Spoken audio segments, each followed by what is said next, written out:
Vamos resolver aqui a questão do livro, que é o princípio de Fermat. Num plano π são dadas uma reta R, que seria essa reta aqui, tá? Uma reta R. Num ponto partindo de A, dirige-se para a reta R em movimento retilíneo uniforme com velocidade v1.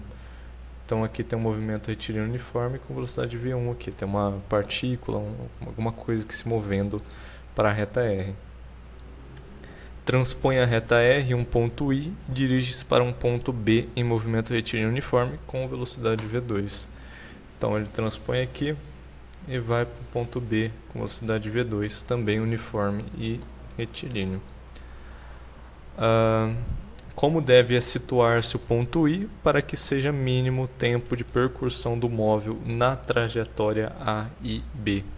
Então ele quer o tempo mínimo aqui para ele percorrer esse A e B aqui, né? Então vamos lá.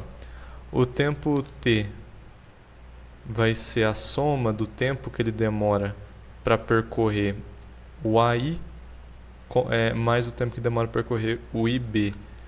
Então o tempo que demora para percorrer AI é AI, é o tamanho disso aqui, vezes a velocidade, dividido pela velocidade v1.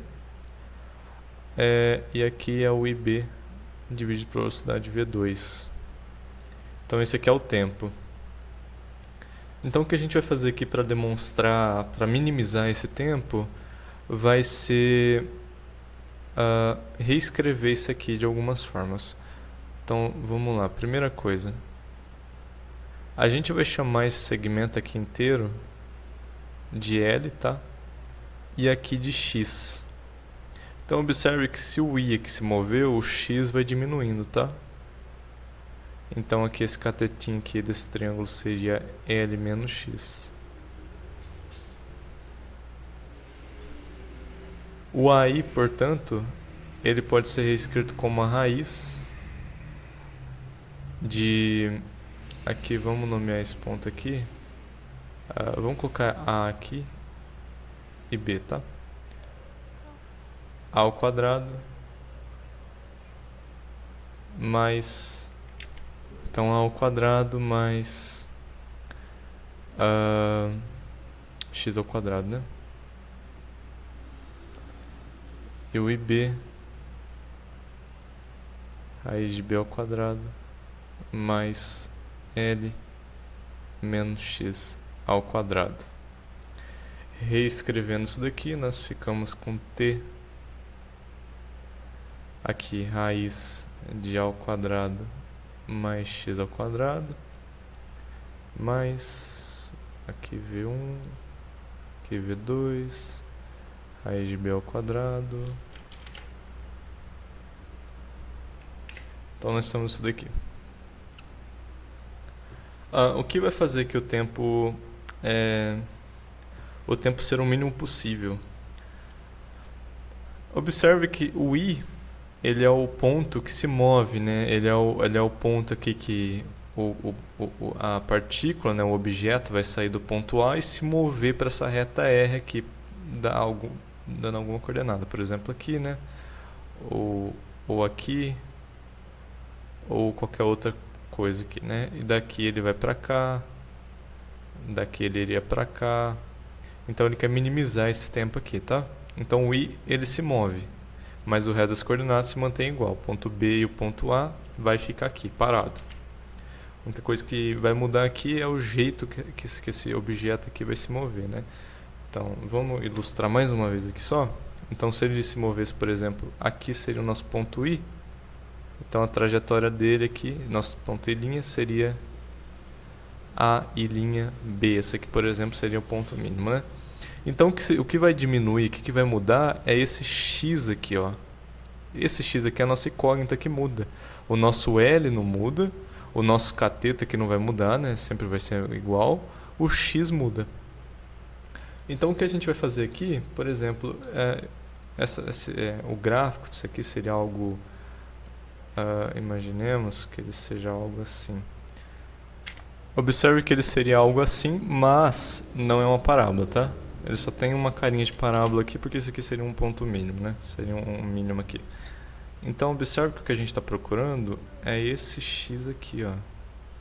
Então, para esse x aqui, ele vai dar o menor tempo possível. Então, esse aqui será o tempo mínimo, né? Ele vai ser o x aqui mínimo, por exemplo. Então, esse daqui é o que a gente está procurando. Para a gente achar esse aqui, a gente vai derivar esse tempo aqui em relação ao x, tá? A gente vai derivar isso aqui em relação ao x. Então, ficaria dt por dx. Aí você vai derivar isso aqui. Eu não vou escrever isso aqui inteiro, não. Vou colocar só a igualdade aqui que vai chegar, né? Vai ser igual a zero. Aí você vai derivando aqui, você vai encontrar algo desse tipo aqui, ó. Teríamos algo assim. Essa igualdade aqui, então, minimiza o nosso tempo. Então, observe essa partezinha aqui, ó, é bem interessante. Olha só, essa partezinha aqui. Então, tem aqui ó, uma partezinha aqui e uma partezinha aqui. Então, vamos pegar de exemplo esse aqui. Esse triângulo que está mais fácil de visualizar. Olha esse ângulo aqui, esse ângulo θ. Então, ele está aqui, né? O ângulo θ com a vertical aqui, ó. Vou colocar θ2. O seno de θ2, ele é exatamente o que a gente tem aqui. Que ele é o quê? Aqui, né? No caso, esse aqui, ó. Ele é o L menos X sobre... Eu vou colocar só IB, tá? Só para não escrever tudo de novo. Sobre B. Então, esse aqui é o seno de θ2 e esse aqui é o seno de θ1, tá? O θ1 ele estaria aqui. Então, é com a vertical, tá? Esses ângulos aqui. Por causa da forma que a gente achou aqui na minimização do tempo, a gente achou desse jeito aqui. Então, muito interessante, né? Então, a gente teria o quê? A gente teria que o menor tempo possível, o tempo mínimo para fazer essa trajetória, seria dado por essa igualdade aqui. Essa igualdade aqui descreve o nosso menor tempo possível. No caso, o tempo mínimo aqui implica isso aqui. Se essa igualdade for verdadeira, a gente tem o menor tempo possível dessa travessia aqui do A até o B. E uma semelhança aqui muito grande, né, é com as leis de refração, né? A luz ela se comporta dessa forma, minimizando o tempo que ela percorre. E daí, fazendo uma brincadeirinha aqui, por exemplo, quando a gente tem uma superfície que é uma água, vamos fazer esse desenho aqui. Então, a ideia aqui é que a luz ela percorre o caminho com o menor tempo possível até o seu olho. E esse é o princípio de Fermat aqui demonstrado como que, com o menor tempo possível, como esses ângulos e essa velocidade se relacionam, tá? Então a gente aqui descobriu isso, descobriu essa lei aqui de refração, né, que é uma lei de refração, só utilizando a ideia de tempo minimizado, utilizando um pouquinho de cálculo e tudo mais, né? Então é uma coisa muito interessante. E daí tem um livro chamado A Navalha de Occam, que é um livro filosófico, né? Um princípio filosófico, é um livro também de filosofia, de ciência, que comenta bastante sobre a simplicidade da natureza. A natureza ela tem uma característica preguiçosa, de ser preguiçosa. Então ela sempre vai escolher coisas que demandam menos energia, tempo para chegar até algum local, né? Sempre que ocorre alguma mudança.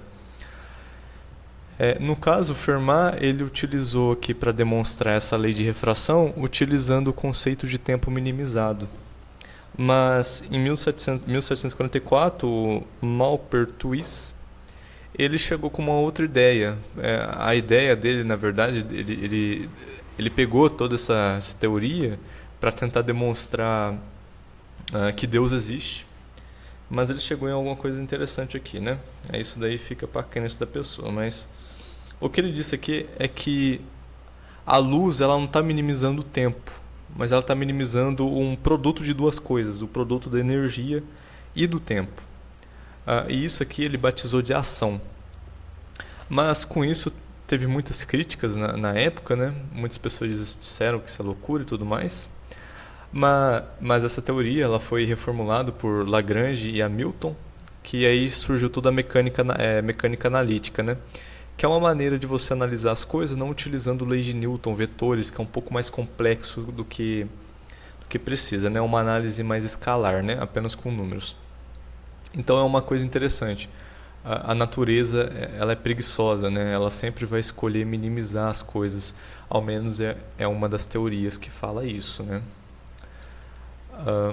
Mas aqui a ideia foi que, partindo de um princípio básico, né? De um princípio de que qual que é a melhor maneira de você percorrer esse caminho A e B, como que você pode minimizar esse tempo?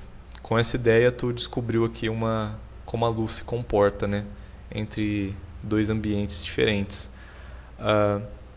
E qual que foi a teoria para explicar isso aqui? Porque ela se comporta desse jeito, com tempo mínimo. É que quando ela está aqui na água, então observe que, por exemplo, pode ter aqui uma superfície plana aqui. Então, se imaginar uma superfície aqui, a gente tem nessa parte que teria o ar, né? Seria um ambiente aqui. E aqui seria, por exemplo, a água.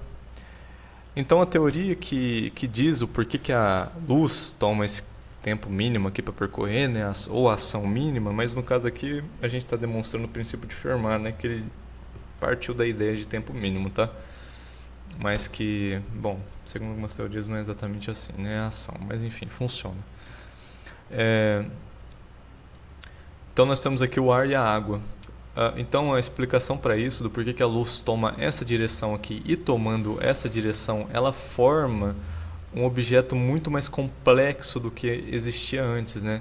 Antes era apenas uma coisa reta, um pedaço de graveto reto, e agora a luz deformou ele, formando uma coisa curva. E claro, lidar com curvas é muito mais complexo do que lidar com uma reta.